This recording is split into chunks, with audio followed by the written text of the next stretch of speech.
Okay, so y'all remember this big deal about Trump was guilty. These many cases that came up against Trump once he decided to run for president again. Well, it seems that a lot of things have changed. The New York Appellate Court seems to believe that these charges were excessive. And this story's pretty much been buried, it seems like. Why? Because it doesn't fit the narrative, obviously. This guy got on Elon Musk's radar, and you got to hear what he says.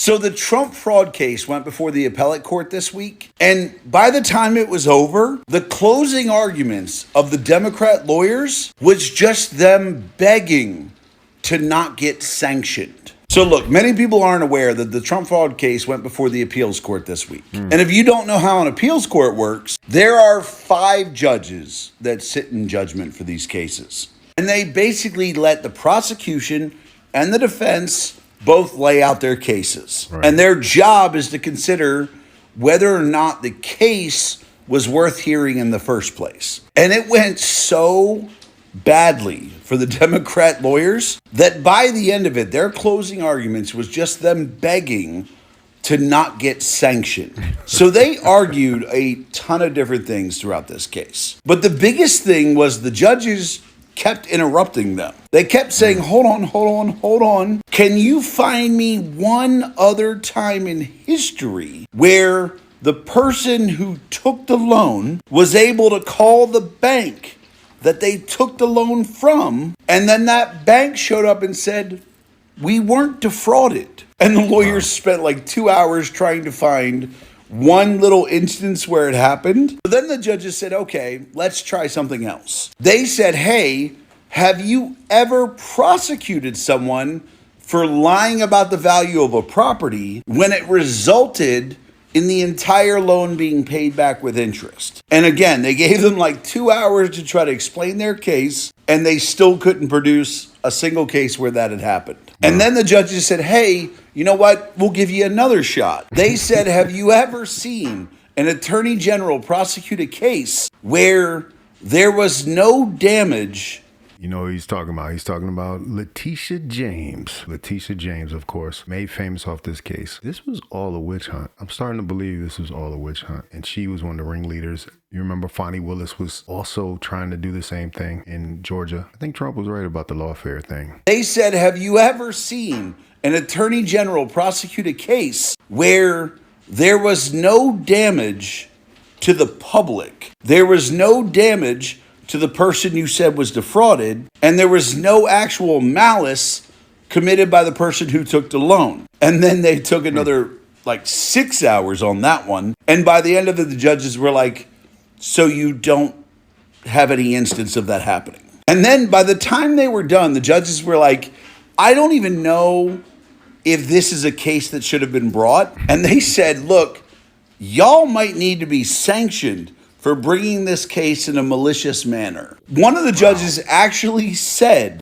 I have come to believe that since a case like this has never been brought in the history of the country, not only New York, that you have only brought this case because the person was running for president, which would put you afoul of not only multiple regulations regarding the law, but would also run you afoul of electioneering interference. In fact, at the end of it, when they got to give their closing arguments, instead of arguing the value of their case, instead of arguing that like we should have been able to bring this case because of X and Y and all this shit, they actually just said at the end, we hope that the court will take into account that lawyers need to be able to bring cases like this without the threat of sanction. Basically, they were saying, we hope that you decide that we're not going to get in trouble for bringing this bullshit case. That was what happened at the appellate court. So Trump,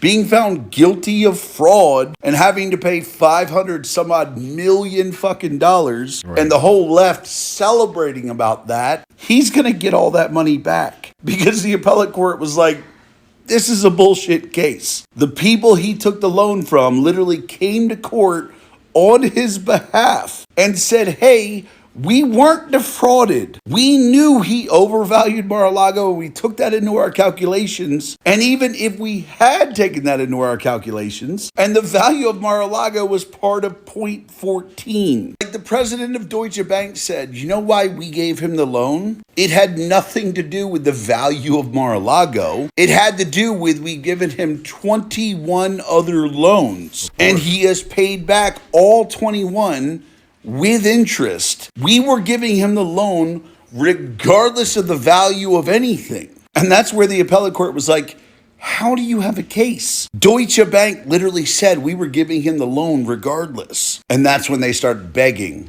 to not get sanctioned. So yeah, that's what happened with the Trump fraud case this week. Going really well for the Democrat. And that's from Team FU Joe, man. I'm sure that's his alternate page. He's been around for a long time. But he brings up some really good points here. And I think, so we know what it was all along. And people were saying it. Why now? Why all of a sudden? This has been a game the whole time. And unfortunately, all this stuff is going to come out. It's going to come out now. Now that they can't really pull the trick anymore. They can't pull the wool over anybody's eyes. You know, it's even hard to find the articles at this point. Like, I had to even go to some sources I wouldn't even go to. But appeals court's judges shine light on Tish James' monstrously stretched case against Trump.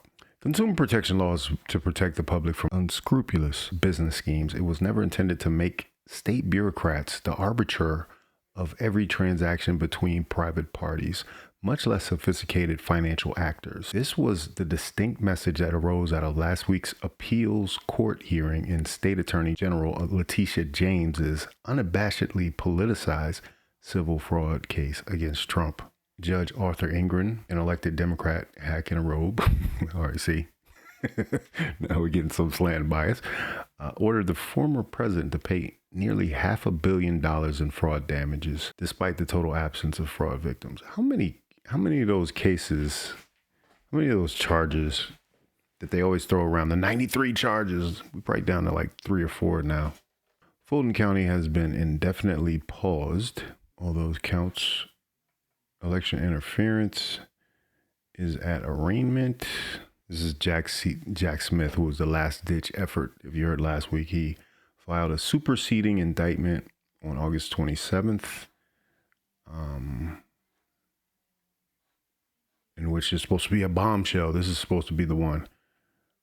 The classified documents case has been dismissed, obviously. That was 32 of those right there. So these people that keep throwing around the term 92. Oh, here it is. No, this is the hush money one. This one came down on May 30th, and that resulted in the payment. I wonder if they have an appeal. Yeah, they'll definitely have an appeal here for the Stormy Daniels hush money case. Yeah. So yeah, here it is from September. Appellate judges were skeptical of New York civil fraud case against Trump. Then, so the judge found Trump liable for misleading banks to get loans. Trump appeals case, calling case politically motivated, which we're finding out it is. New York says case seeks to protect market integrity. $454.2 million in penalties and interest. That's insane. Appeals court signals it might be open to altering Donald Trump's $489 million civil fraud penalty. If it's found out that these people were using the court system for their own legal, their own way to interfere in an election. You know what the penalty could be for that? That's ridiculous. That's on another level. It remains to be seen, man. But we got to start looking a little deeper into what exactly is going on here.